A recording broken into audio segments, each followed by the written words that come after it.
these bones live? You see they're dry. You see there's no marrow in the bone. You see they're scattered all over the valley. They ain't even full skeletons. I mean, the bones are scattered all over the valley. They're just bones. But answer me a question, Ezekiel. Can these bones live? Ezekiel answers the only way he knows how to answer. Lord, you know. Critical race theory was born out of critical legal theory. Am I teaching y'all something today? There emerged two common beliefs linking all critical race theories. First, white supremacy has subordinated black people and other people of color. That's just a fact. How in the world are you going to fight against that being taught in any school? White supremacy has subordinated black people and other people of color. That's a fact. Why don't you want that to be taught in school? You let your schools teach us that Columbus discovered America. That's a lie. You let your schools teach us that George Washington couldn't tell a lie. That's a lie. You let your schools teach us that some slave owners were beneficent and good slave owners. There were no good slave owners. Anybody who owned people was evil. That's a lie. You let your schools teach us that Abraham Lincoln was good for Negroes. No, Abraham Lincoln was trying to save the Union. And Abe Lincoln himself said if he could save the Union and keep black people in chains, he would do it. That's a lie. Come on, somebody. You let them teach us about a white Jesus. You let them teach us that Native Americans were the aggressors. Come on, somebody. That white folk had a manifest destiny and that the Pilgrims were good to Native Americans. That's a lie. All day, every day, you let them teach us lies. All throughout my history in school, I was taught lies. But you got a problem with critical race theory because it teaches the truth that white supremacy has subordinated black people and people of color. The right to bear arms. Let me just back up a little bit and let me take you on back to the late 1960s when Ronald Reagan was the governor of California. And they were oppressing black folk, and a group of men and women known as the Black Panther Party decided that they were going to defend the rights of black folk. And the Black Panthers decided that the Second Amendment wasn't just for white folk.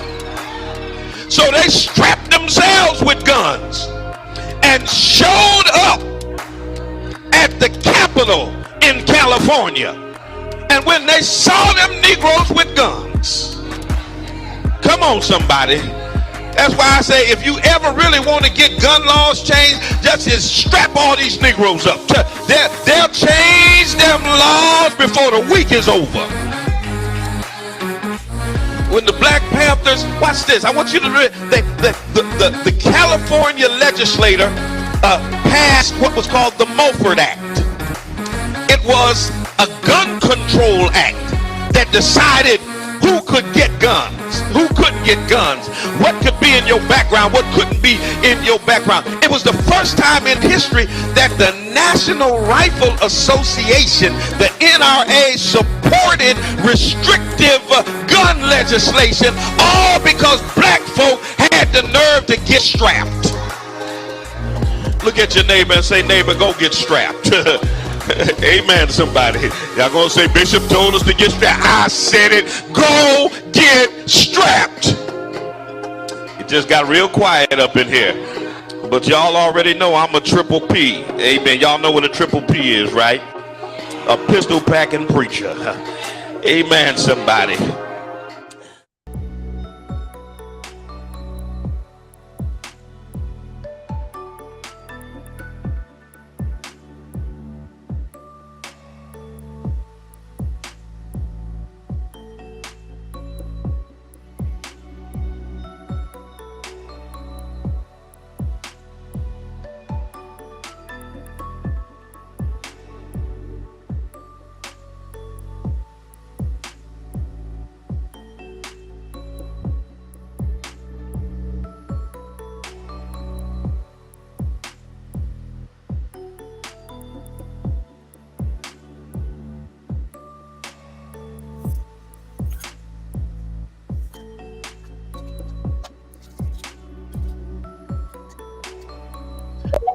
90.7 WTCC.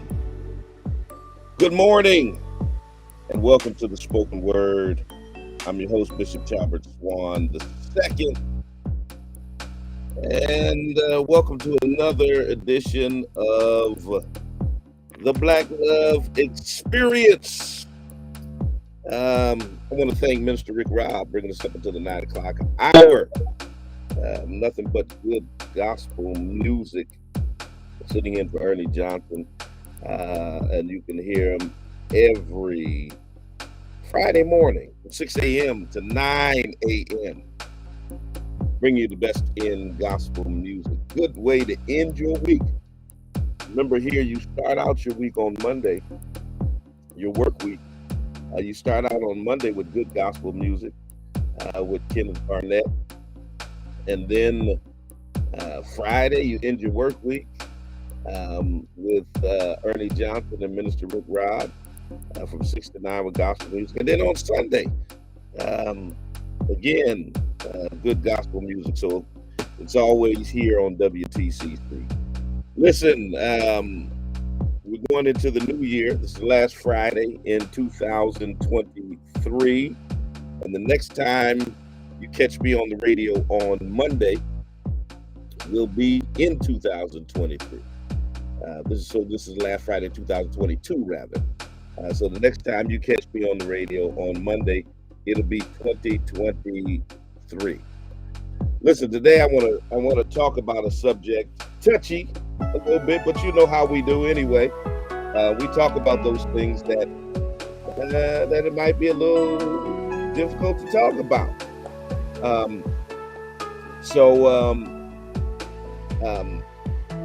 Rabbi Shmuley from New York was being interviewed about some comments that were made by Whoopi Goldberg.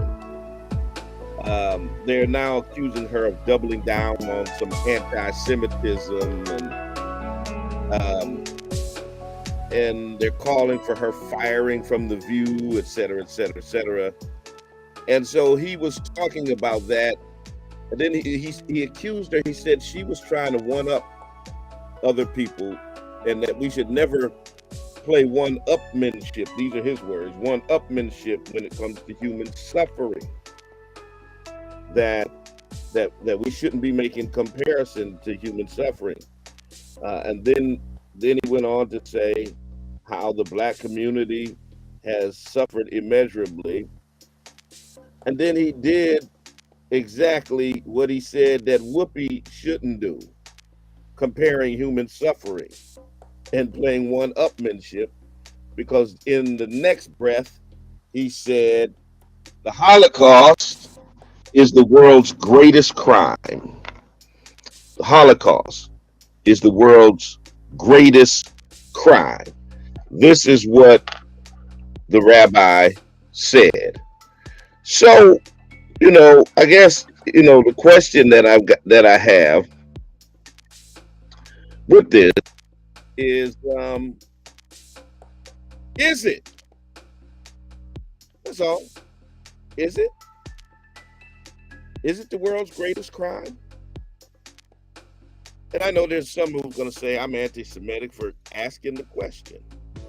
Well, the rabbi didn't pose the question. The rabbi did not say that the Holocaust is one of the world's greatest crimes. It's one of the greatest atrocities in human history, and it is. He said it was the world's greatest crime, that there's nothing else that could possibly compare to the Holocaust. And so I want to pose that question there, because there are others who would beg to differ. There are other demographics who have suffered historically, who would have something to say about that. And then the other thing that I think is extremely important when we talk about something like this, I think it's it's important to note the major difference between how Germany has responded to the Holocaust and how America has responded to American chattel slavery. Completely different responses. Now, in Germany, they have a saying. They say collective guilt, no. Collective responsibility, yes. Now, what do they mean by that? What they mean is that current generations are not guilty of what previous generations did in terms of the Holocaust. But are we all responsible for making amends regarding what happened and ensuring that nothing like that ever happens again? Yes. So that's their mantra. That's their mantra. Collective guilt, no. Collective responsibility, yes. And to this day, matter of fact, just the other day, a 97-year-old woman who was the secretary at a Nazi death camp was convicted of Holocaust war crimes and sentenced to prison. 97 years old. So they are still holding people accountable for the Holocaust to this day, while America continues to tell black people, get over it. Get over it. So we're going to talk about that. 413-736-2781. 413-736-2781. You know, I got to give you a little bit of Ferris Hill. Don't stop, and then we'll be right back to get into our conversation. Do me a favor, if you're on the internet, whatever social media platform you're on, rep your city, rep your town. Let me know where you're chiming in from. Would love to know what part of the world you're coming in from. Don't go nowhere. Tell somebody the bishop is on the air. We'll be right back. But the essence of growth has changed. The being in the room will be the end of the road if you refuse to change. Get you a little higher, get you a little higher, dig a little deeper, dig a little deeper, go a little further, go a little further. Come on, come on, come on. Get you a little higher, come on, yeah. Dig a little deeper, dig a little deeper, go a little further, go a little further. Come on, don't stop. The essence of life is growth, but the essence of growth is change. The being in the road will be the end of the road if you refuse to change. Your life will never change until you get disgusted with where you are. Whatever you don't hate is what you tolerate. You must learn from the past, plan for the future, and live for today. For it is your daily routine that determines your success or failure in life. It's the choices that you have made up to this point that will determine the rest of your life. So break the cycle that doing enough is simply good enough. You only get out what you put in, so don't settle for the crumbs when you can have a whole lot. So push yourself, push beyond your limitations. Come on. Reach a little higher, reach a little higher, dig a little deeper, dig a little deeper, go a little further. Don't stop, don't stop. Come on, don't reach a little higher, reach a little higher, dig a little deeper, dig a little deeper, go a little further, go a little further. Don't stop, don't stop, don't stop, don't stop. So you gotta break the routine of trying to beat the system. Manipulators will always try to bypass the process for the quick progress. There are no shortcuts to success. There are no elevators to the top. You got to take it one step at a time. You got to break the routine of allowing others to get into your head to control who you are and where you're going. You see, when you're about the positive, you're going to always have haters. But don't let your haters push you down. Let your haters push you forward to the next level. So when people show you who they really are, don't perceive them to be something else that they're not. See, a zebra does not change his stripes. So you got to keep pushing yourself to the next level. Yeah. There you go. Come on. Get a little deeper. Come on.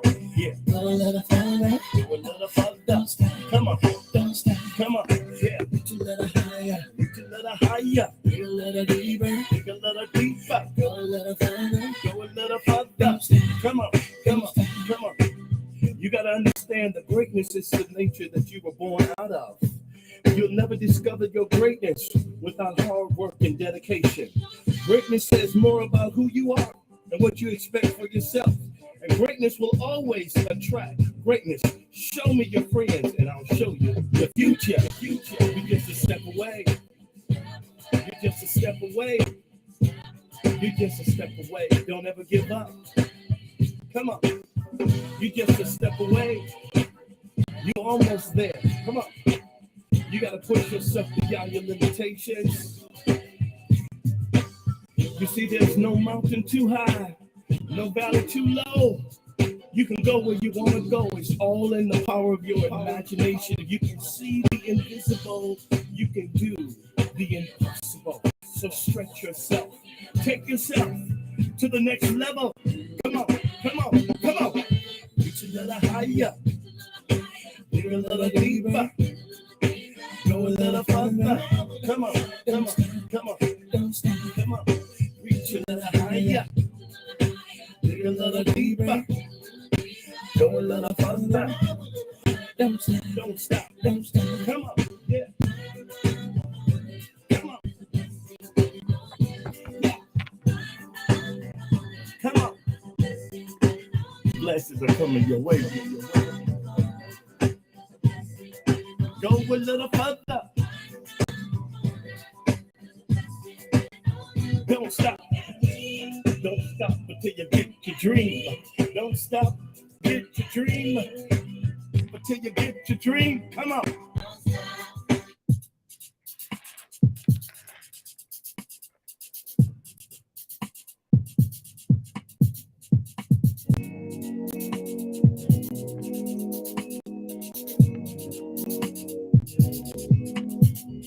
I look in the mirror and I like what I see.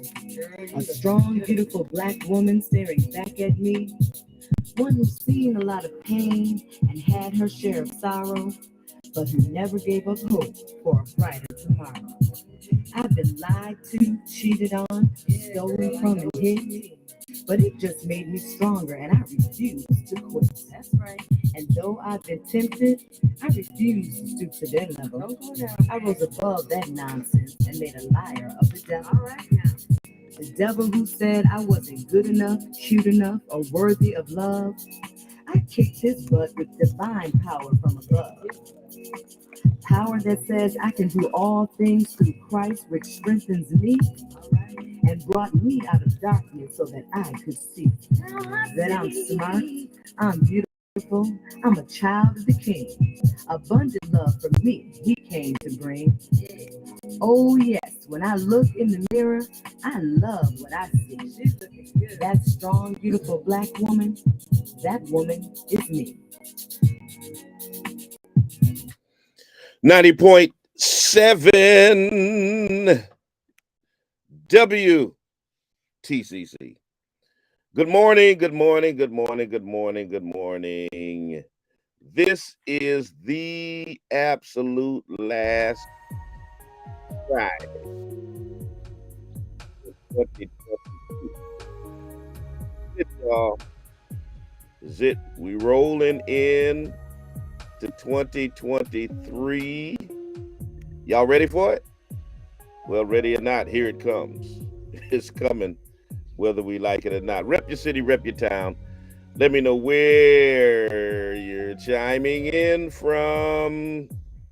What part of the world are you connecting with us on? So let me find this. Let me find this. Matter of fact, I think I better play it for you. Let me play you what the good rabbi had to say. Once again, Whoopi Goldberg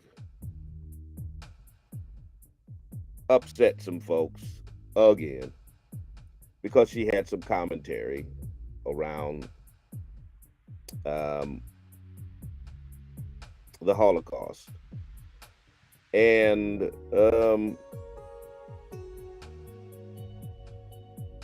so they're calling for her removal from The View, from ABC, etc. Because, you know, that's what happens when unfortunately, you see, and here's the thing. There is a huge difference between anti-Semitism and giving an opinion or giving historical facts. And I say anti-Semitism using the conventional definition. Now I know anti-Semitism, Semites are those who speak one of the Semitic languages. So first of all, European Jews are not the only Semitic people. Palestinians are Semitic people. There are a number of Semitic people, those who speak Semitic languages. So I understand that the term as we use it is really a misnomer. But for the purpose of this conversation, we're going with the conventional definition of anti-Semitism, which they have morphed into anything that is anti-Jewish, Jewish. So let's be clear. Let's be clear, first of all. Critiquing the government of Israel, the actions of the nation state of Israel, talking about the perpetual conflict with Palestinian people, talking about the role that Jewish people played in the transatlantic slave trade. All of these things, regardless of them being historically and contemporarily factual, they have been labeled as anti-Semitic. That if you even talk about this, you're anti-Semitic. If you talk about the power and influence that Jewish people have in certain industries, regardless of whether or not it's factual, it's been called anti-Semitic. To me, it's kind of like this new phenomenon in America of calling any mention of the history of anti-Black racism and the oppression of Black people or non-white people in America, calling all of that critical race theory and trying to ban it, trying to literally fire teachers for telling the truth about it. You know, we're just going to lump it all. Anything we don't like, anything we disagree with, anything we don't like you exposing about America, we're going to call all of that critical race theory. And in much the same way, unfortunately, there have been many in the Jewish community who have jumped on anyone who happens to say anything that is disagreeable. If we likened the nation of Israel to an apartheid state because of the treatment of Palestinians, that's anti-Semitic. If you say Jewish people have power and authority in the United States and Hollywood and various industries, that's anti-Semitic. Regardless of the facts, you know, it's anti-Semitic. And so Whoopi Goldberg has been labeled as anti-Semitic for her recent comments. And when they label you as anti-Semitic, one of the first things they do is go after your livelihood. They want you to be destitute. They want you to be forlorn. They want you to be shunned by all of society. You remember when Kanye, and this doesn't justify what Kanye said because Kanye said some crazy stuff, but I'm saying this just to make a point. When Kanye was saying things that were anti-black, nobody cared. He was going to sell White Lives Matter t-shirts when he was talking about slavery was a choice, when he talked bad about Harriet Tubman, all of the stuff he said that was anti-black, he faced no consequences. As a matter of fact, it was a Jewish man, the gentleman that was the founder of LA Apparel, who was prepared, who had produced the t-shirts for him, the White Lives Matter shirts, and was prepared to distribute them for Kanye until Kanye ticked off the Jewish community. Once he offended Jews, he said, oh, well, I'm not going to distribute your t-shirt. As long as you was being anti-black, that was cool. We could partner. But the moment you offended Jewish folks, it was a deal breaker. And when he offended Jewish folks, he got stripped of $1.5 billion in wealth in less than a week. In less than a week. So stripping you of your livelihood, any level of authority that you have, I mean, they go straight to wherever they think your resources lie and demand that you be ostracized. They did it to Kyrie Irving. They did it to Mark Lamont Hill. They tried to do it to Angela Davis, Toni Morrison. They could never do it to Minister Farrakhan because he derives his livelihood from black people, so they couldn't get black people to turn against him. But that's what happens.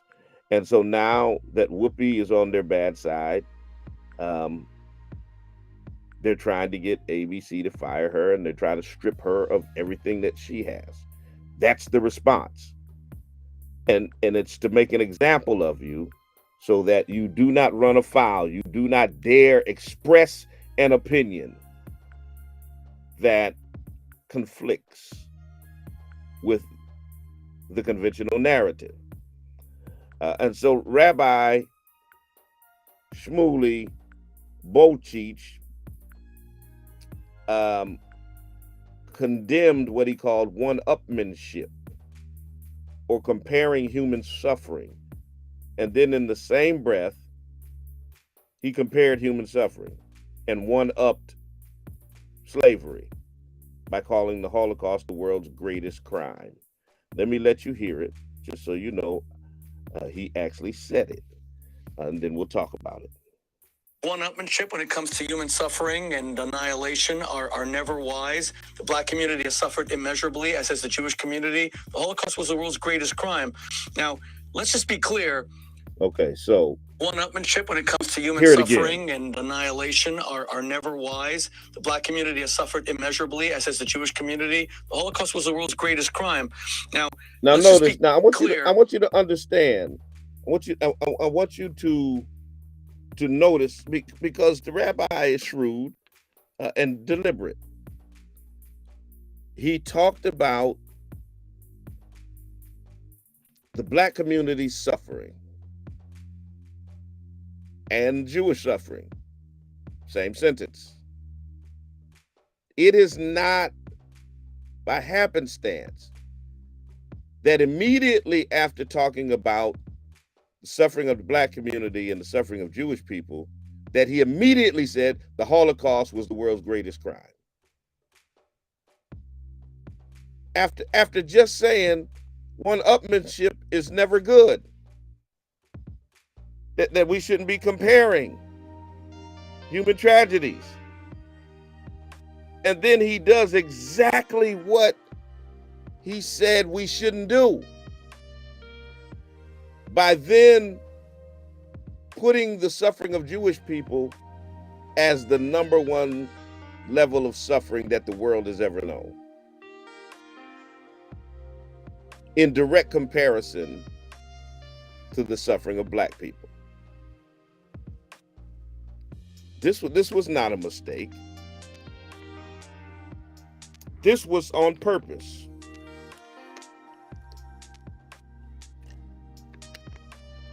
This was very deliberate. Now let's state for the record, the Holocaust is definitely one of the most horrendous periods of human history. 12 tragic years where 6 million human beings were violently dehumanized and murdered. It is definitely one of the world's greatest crimes. No doubt about it. No doubt about it. But there are many who would definitely refute the labeling of it as the world's greatest crime. When,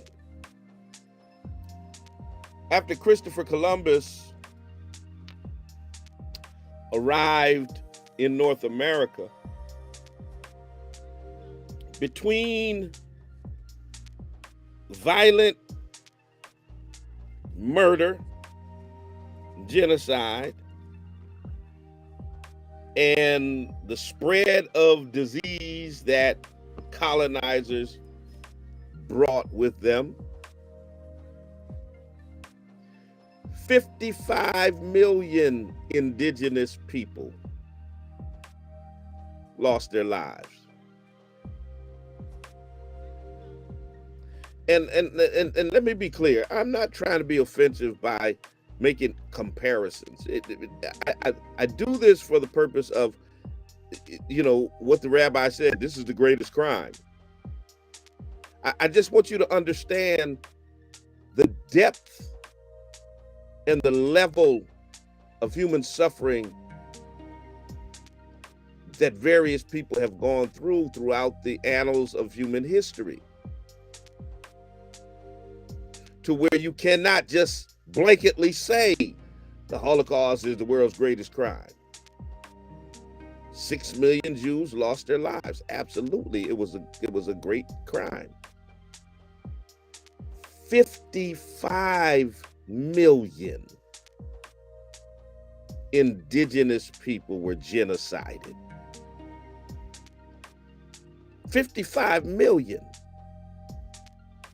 I'm sure they would beg to differ about what the world's greatest crime was.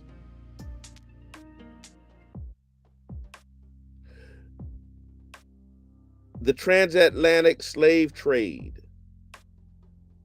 from the capture, bartering for Africans in West Africa, to the slave trading and transporting them to the Caribbean and the Americas, to the brutal institution of chattel slavery for the next 2.5 centuries.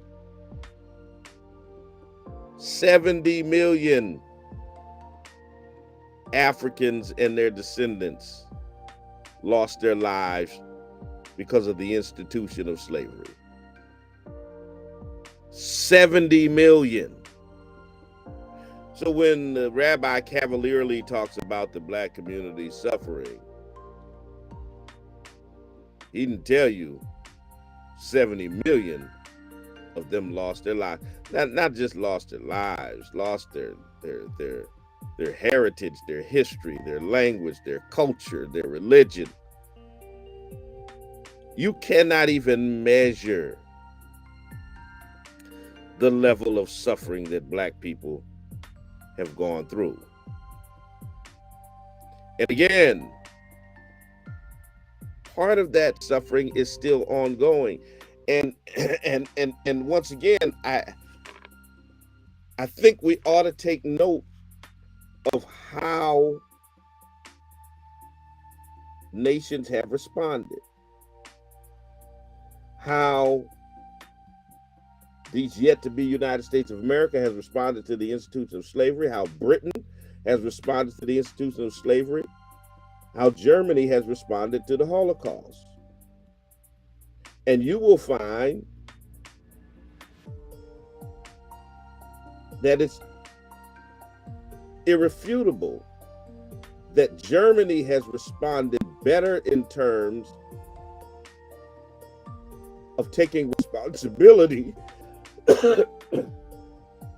excuse me, taking responsibility for the Holocaust than Britain or America has over the transatlantic slave trade and the institution of slavery. I mean, barely 3 generations ago, Germany hosted the horrors of the Holocaust.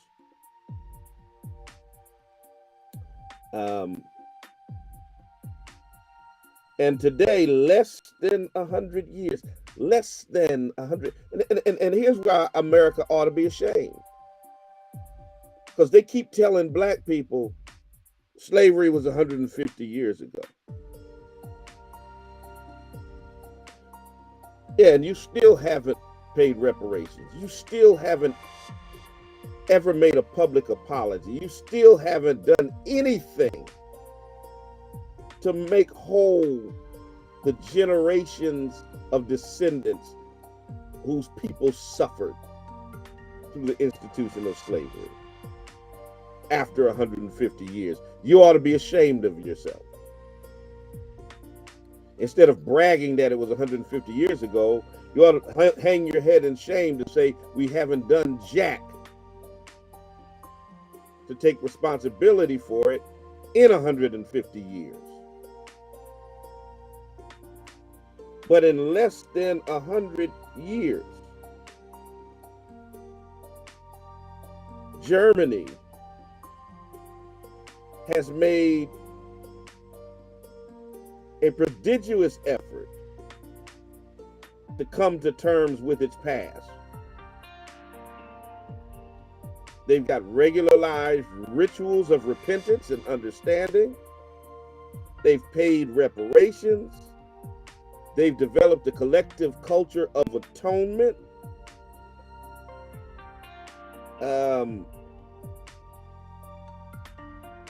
They talk about something, I told you how they talk, their mantra is collective guilt, no. Collective responsibility, yes.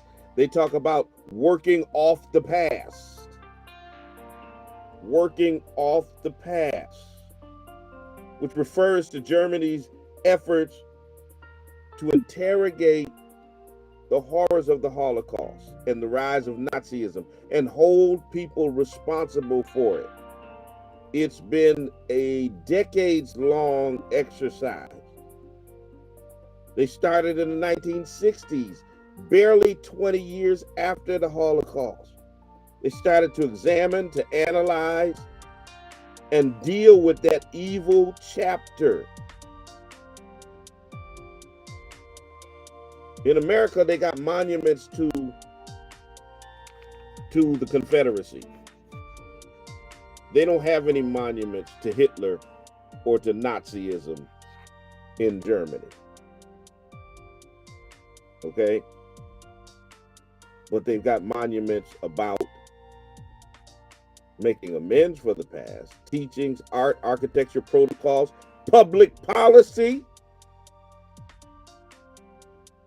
They look at their Nazi past by consistently memorializing the victims of the murderous era of the Holocaust, so much so that it's now a central feature of the nation's cultural landscape. The ethos of their campaign is never forget.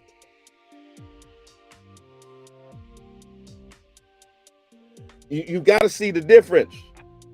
Germany says never forget because they don't want to make the mistake again. America says forget about it. Notice the difference. Germany says never forget what happened. America says to black people, it was the past, forget about it.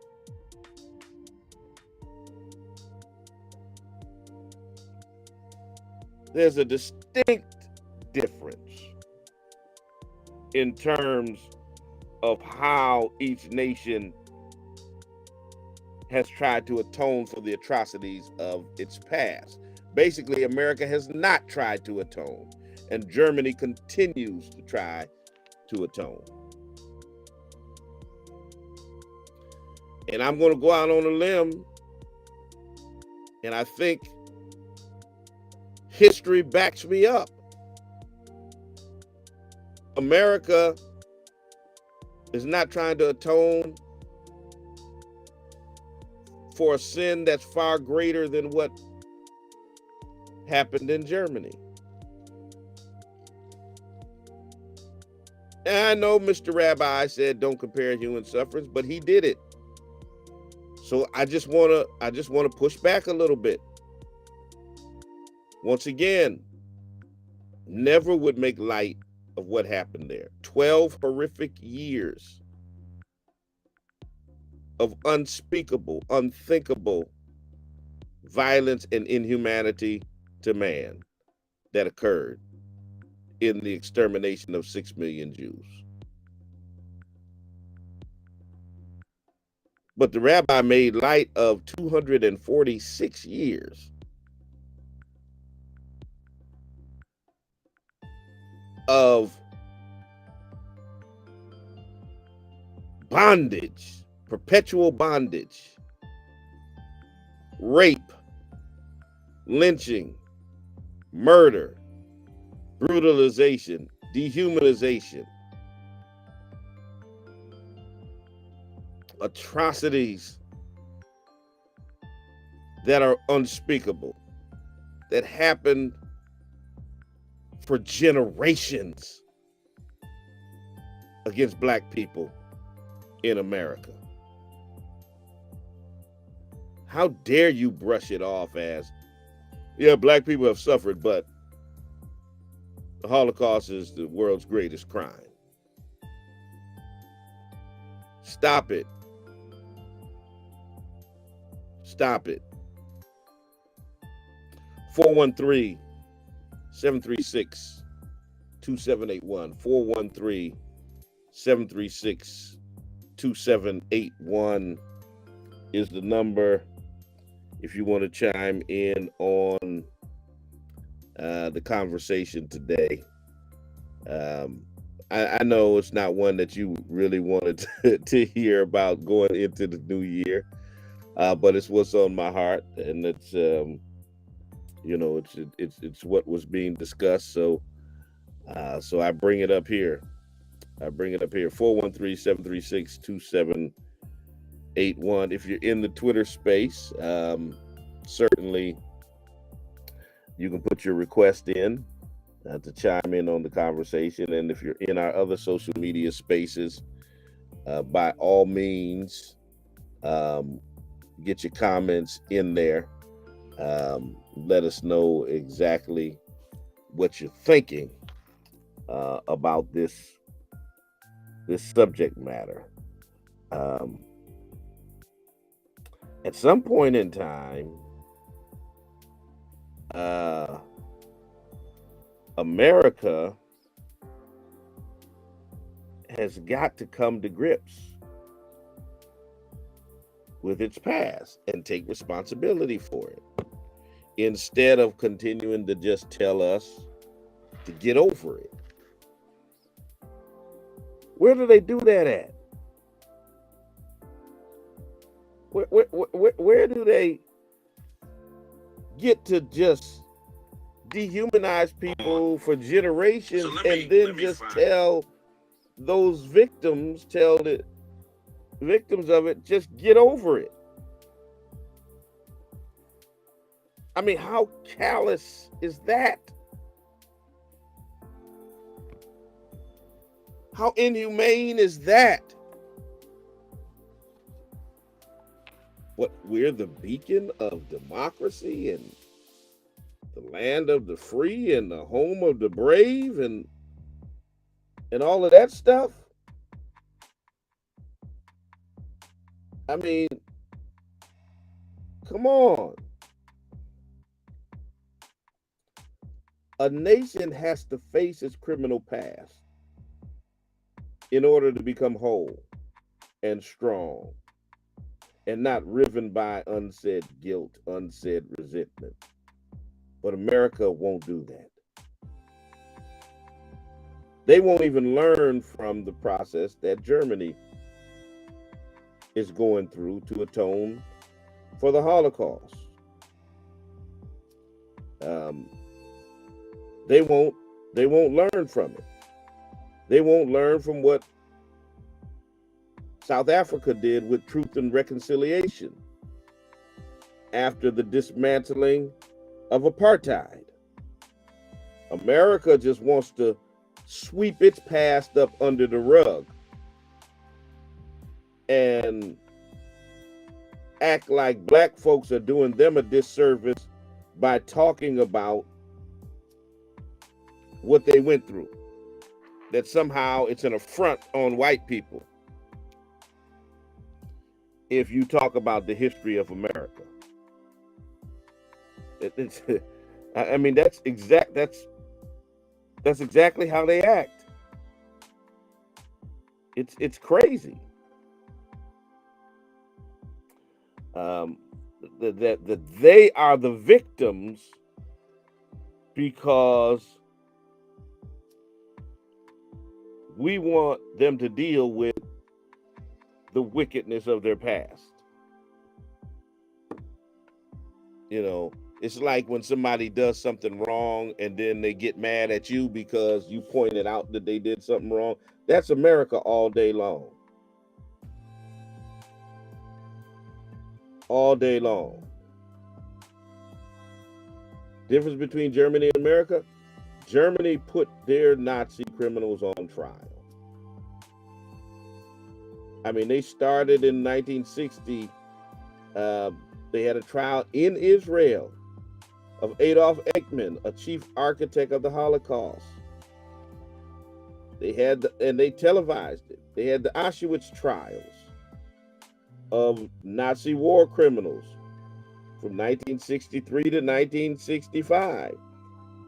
They had all kinds of tribunals and hunted down Nazi war criminals, including, as I stated just 2 weeks ago, they sentenced a 97-year-old woman who served as the secretary at a Nazi war camp, at a Nazi death camp.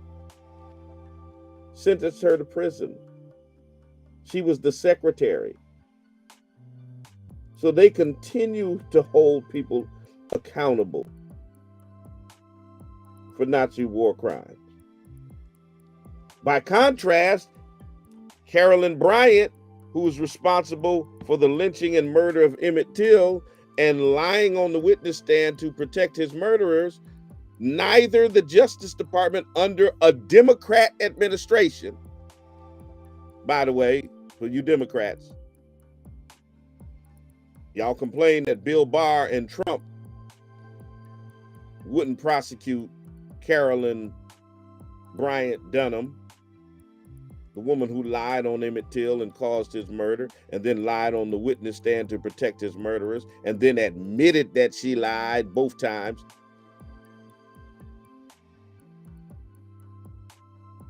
The Biden administration won't prosecute her. Merrick Garland won't prosecute her. The Attorney General in Mississippi won't prosecute her. But a 97-year-old secretary at a Nazi war death camp just got sentenced in Germany. But we can't get someone responsible for the murder of Emmett Till prosecuted in America. So before y'all talk about Nazism and Germany and all that stuff, I want you to pay close attention to what Germany is doing to atone in comparison to America's continuous denial and revisionist history about American chattel slavery.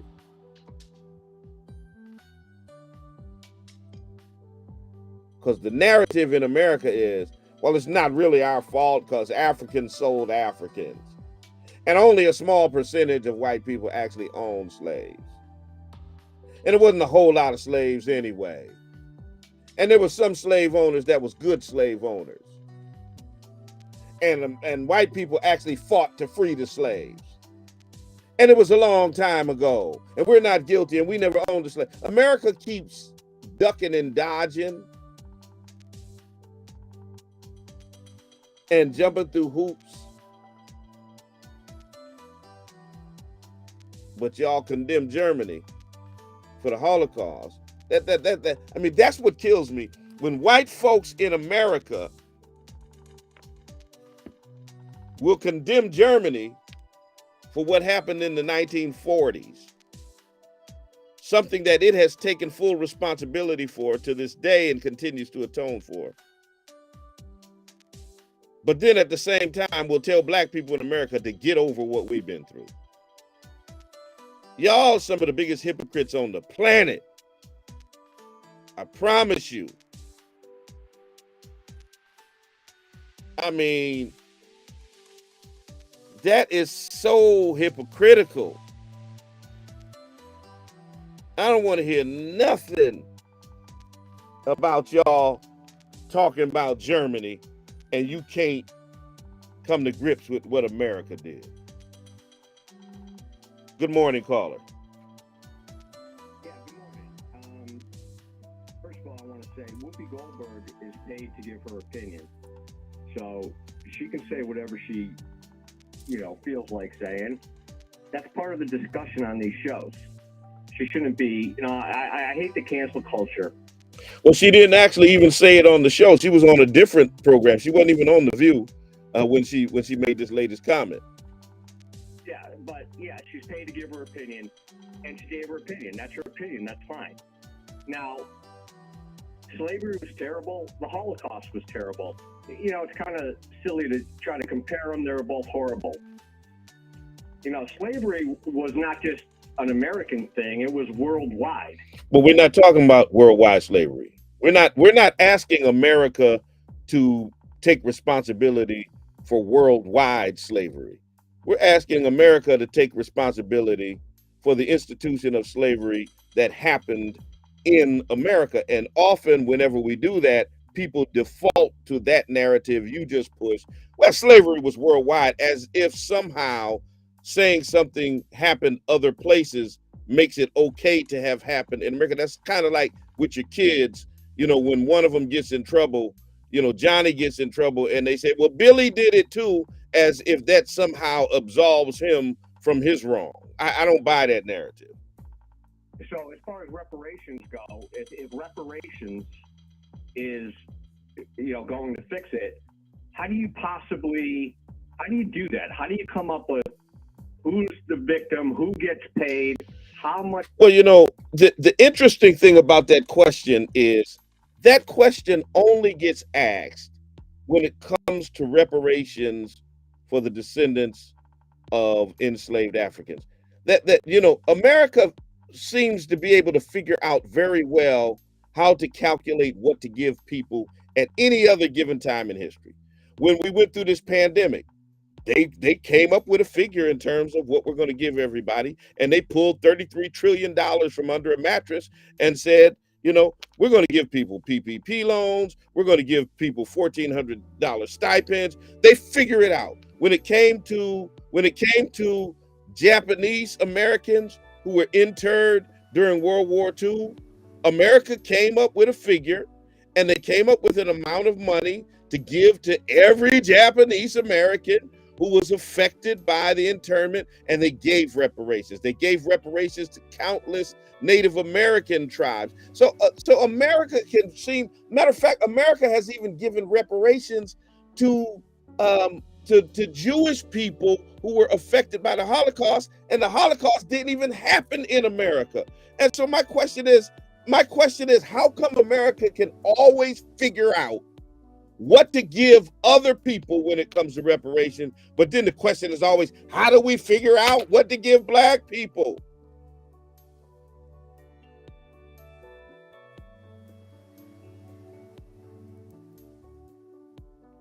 Number two, as far as how much to give, all right, so we look at the pandemic, right? They gave all this money just trillions of dollars. There was millions and billions of dollars of fraud. It brought on all this inflation. There are repercussions for this country when you just start giving out that. And America should take responsibility.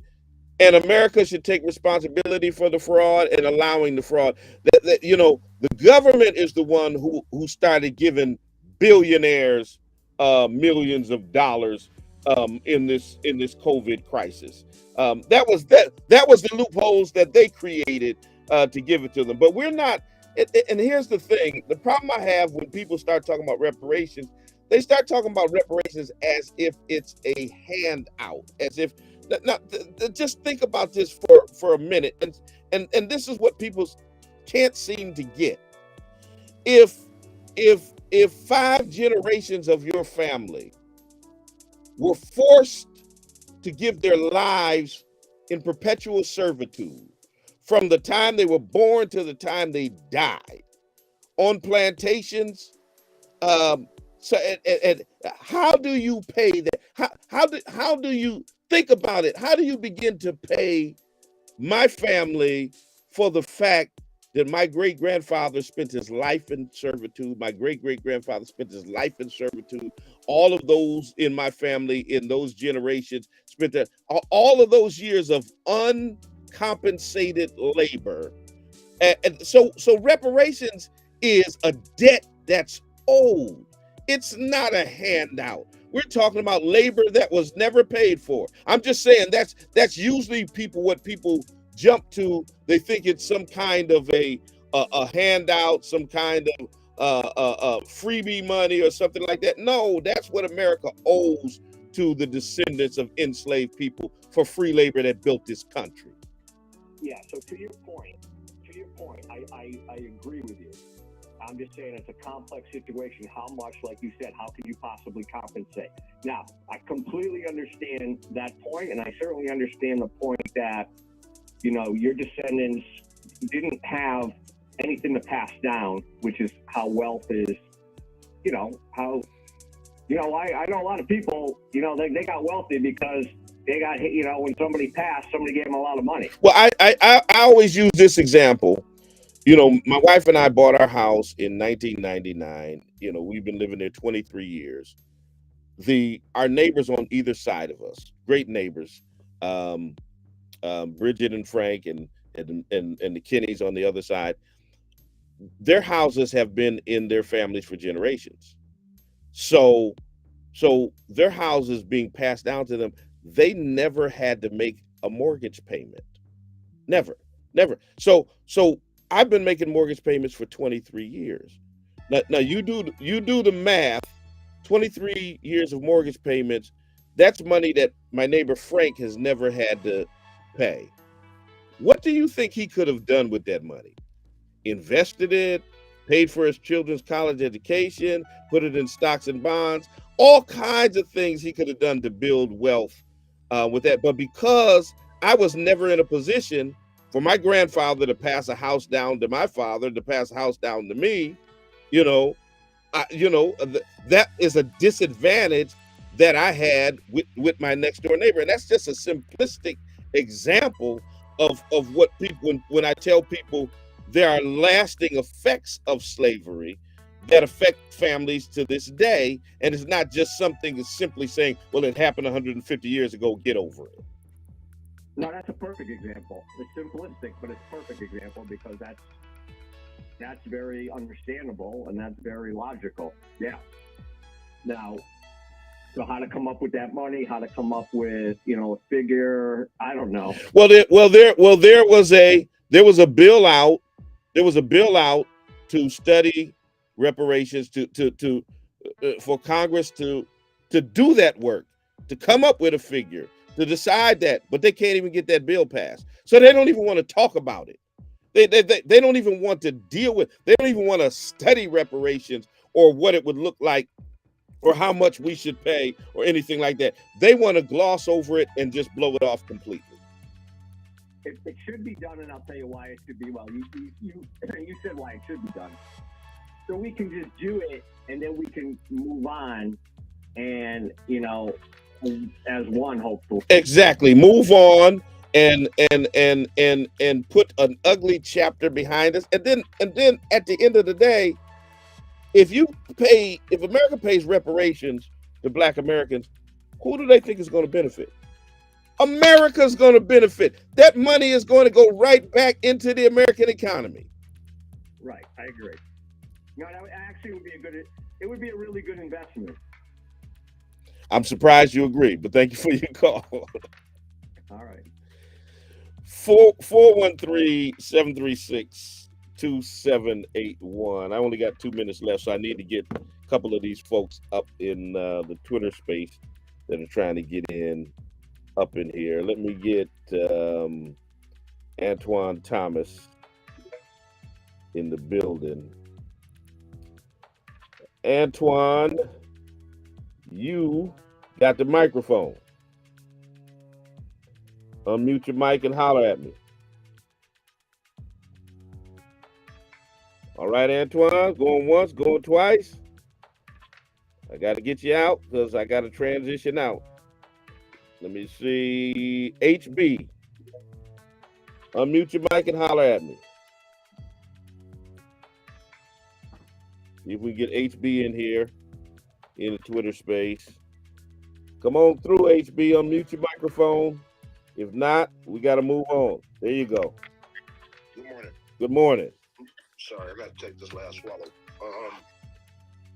I apologize. Good morning, everybody. Along with reparations, it's not just about money. It's about land, too.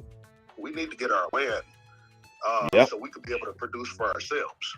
You know, white people and certain other groups, people who weren't Africans, who were forced to become Americans, shouldn't have a say in why we should receive reparations, why we shouldn't receive reparations, how much we should receive.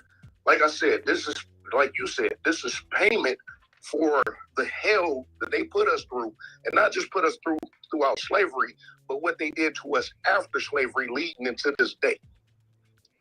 Yeah. It's a big misconception about slavery. Everybody keep thinking about slavery was about racism. That was free and cheap labor. White people got to answer for what y'all did to us after slavery. Yeah, that's all a part of the brutalization and dehumanization of Black people, and I completely agree. Mid-morning jazz is coming up next. This time goes by real quick, y'all. This hour-long session on Friday. Listen, have a safe New Year. Be careful out there. There's going to be a lot of partying and drinking and driving and all kinds of stuff happening. So I need for y'all to be careful out there. Too many tragic things happen on New Year's Eve, New Year's Day every year, and I don't want it to be any of you. So I don't want it to be anybody, but any of you, definitely. So be safe out there. If you're looking for a place to worship, we will be having our annual Watch Night service, 10 p.m. on Saturday night at the Spring of Hope Church of God in Christ, 35 Alden Street in Springfield. You're more than welcome to be a part of that celebration. I'll be back with you on Monday morning at 9 a.m. on the Spoken Word. Until the next time I talk to you and you talk to me, always remember God loves you, and so do I. Deuces.